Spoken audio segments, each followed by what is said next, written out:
अभिष्ट चिंतन सोहळ्याच्या निमित्ताने उपस्थित मंचावरील सर्वच मान्यवर बराच वेळ झालेला आहे। खरं तर हा अभिष्ट चिंतन सोहळ्याचा कार्यक्रम आहे का रामदास पाटलांशी जुळलेल्या लोकांची नाळ आहे, हा प्रश्न आहे।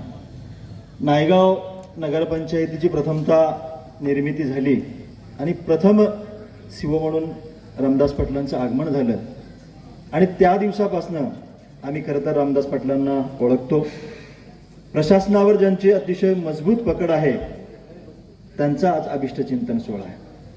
नांदेड जिल्ह्याचे लोकप्रिय खासदार रवींद्र चव्हाण साहेब या कार्यक्रमाला उपस्थित राहणार होते, पण एक महिन्यापूर्वीच निजामाबाद येथे अण्णाभाऊ साठेंच्या पुतळ्याचा अनावरणाचा सोहळा आज तारखेच्या निमित्ताने त्यांचं अध्यक्ष म्हणून या ठिकाणी त्यांना बोलवण्यात आलं होतं, त्यामुळे ते निजामाबादच्या कार्यक्रमाला या ठिकाणी गेलेत।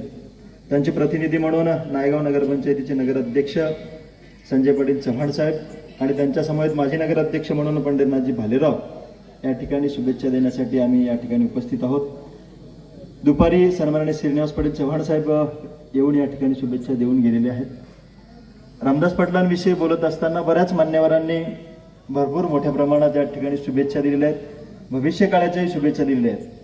पण मित्रांनो, आम्ही नगरपालिकेच्या निवडणुकीच्या अनुषंगाने त्यांना अजून जवळून पाहिलंय। देगलूर शहरामध्ये काँग्रेस पक्षाची धुरा अतिशय संयमाने सांभाळणारे आमचे मोगलाजी अण्णा या ठिकाणी आपल्या सहकाऱ्यांना घेऊन या ठिकाणी कार्य करायचे, पण आज खरी तर जोड या ठिकाणी रामदास पाटलाच्या माध्यमातून त्यांना बळकटी मिळाली आणि येणाऱ्या काळात काँग्रेस पक्ष असेल, रामदास पाटील सोमठाणकर साहेबांच्या विचाराने, मोगलाजी अण्णा सिरसेटवारांच्या विचाराने ही टीम पुढे आगेकूच करेल अशी ईश्वरचरणी प्रार्थना करतो। कालच्या निवडणुकीमध्ये काही गोष्टी घडल्या, थोड्याफार प्रमाणामध्ये सत्ता आपल्या हातातून नाहीशी झाली, म्हणून काही खचण्याची गरज नाही। 12 नगरसेवक आपल्याकडे आहेत। एवढंच म्हणेल, लहरों से डरके नौका पार नहीं होती, लहरों से डरकर नौका पार नहीं होती, कोशिश करने वालों की कभी हार नहीं होती। रामदास पाटील या ठिकाणी अतिशय खंबीर आहेत, असे हार येत असतात, विजय हा निश्चित येणाऱ्या काळात आहे। रामदास पाटलांकडे अतिशय सूक्ष्म नियोजन आहे। आम्ही नगरपालिकेच्या माध्यमातून नायगावमध्ये पाहिलंय, अतिक्रमणाचा मुद्दा त्यांनी पहिल्यांदा नायगावमध्ये उचलला आणि अतिशय सुसज्ज असं नायगाव या ठिकाणी आम्हाला नगरपंचायत 2014ला झाली तेव्हा जाणीव झाली, त्या काळापासून आम्ही त्यांना ओळखतोय। खरं तर बऱ्याच मान्यवरांनी या ठिकाणी भावना व्यक्त केल्या की रामदास पाटलांना भरभरून अशा शुभेच्छा द्यायचेत। जिल्ह्याची धुरा सांभाळत असताना अतिशय शांत संयमी नेतृत्व लागतं आणि हे सगळे गुणधर्म रामदास पाटलाच्या नेतृत्वामध्ये आहेत, जे की काम करणाऱ्या व्यक्तींना ते जाणवत असतात।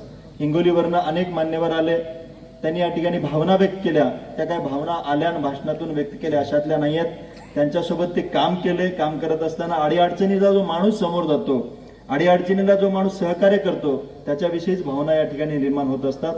खासदार साहेबांचे विचार आणि रामदास पाटलांचे विचार अतिशय तंतोतंत जुळतात। जेवढा रामदास पाटलांचा स्वभाव शांत आहे, तेवढाच शांत स्वभाव जिल्ह्याच्या खासदारांचा आहे। त्यामुळे येणाऱ्या 29च्या निवडणुका असतील, जिल्हा परिषदेच्या निवडणुका असतील, एकत्रितरित्या या ठिकाणी समविचारी लोकांना सोबत घेऊन या ठिकाणी लढायचे आहेत। रामदास पाटील साहेब प्रतिनिधी म्हणून जरी या ठिकाणी उपस्थित असलो तर एक आपला आम्ही तुमच्या नेतृत्वामध्ये काम करतोय, तुमच्या मार्गदर्शनाखाली बऱ्याचशा गोष्टी आम्हाला शिकायला मिळाल्या। खरंच तुम्हाला तुमच्या मुलींनी भरभरून अशा शुभेच्छा दिल्यात। बऱ्याच जणांनी सांगितलं की ताईचाही वेळ आपण भरपूर कमी देत आहे, पण मुलींच्या अपेक्षा आहेत। ज्यावेळेस मुलगी आपल्या बापाकडे काहीतरी मागते की माझ्या वडिलांना काहीतरी व्हायचंय, तर वडिलांसाठी तर निश्चितच वडील झगडत असतात।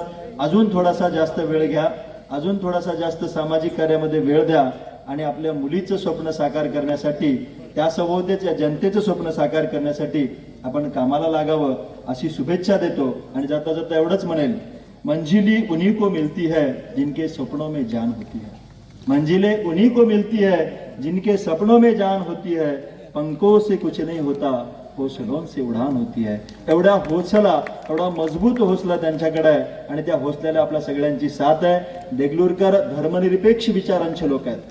आतापर्यंत ज्या ज्या वेळेला सत्तांतर झालं, ज्या ज्या वेळेला सत्ता आली, सगळ्या धर्म विचारांच्या अधर्म लोकांना बाजूला ठेवून या ठिकाणी विजय संपादन झालेला आहे। येणारा काळही धर्मनिरपेक्ष लोकांचा असेल आणि आपण सत्तेतल्या लोकांना लाथ मारलेली आहे. त्याचं कारणच आहे की आपल्याला धर्मनिरपेक्षता हवी होती आणि ती धर्मनिरपेक्षता देगलूर आणि देगलूर परिसरात आहे, ती अबाधित ठेवावी एवढीच या ठिकाणी अभिष्ट चिंतनाच्या निमित्ताने शुभेच्छा देतो.